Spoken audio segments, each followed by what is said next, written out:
একটা কাজও ঠিক মতো করতে পারে না। বস, এই কাজ একজনই করতে পারে। কে সে? যশোরের ত্রাস কালু গুন্ডা। ডাকো তাকে।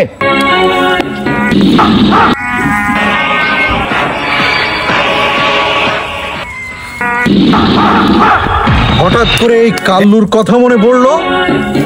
ছোট একটা দরবার রয়েছে। কি সেই দরবার? এই যশোর শহর রাজ করবি তুই।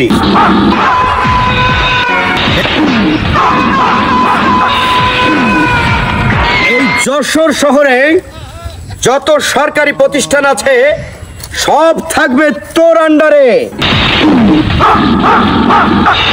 এই যশোর শহরে যত সরকারি প্রতিষ্ঠান আছে সকল প্রতিষ্ঠানের বাথরুমের ঘুষাপ করবি তুই। কাজ হয়ে যাবে বস।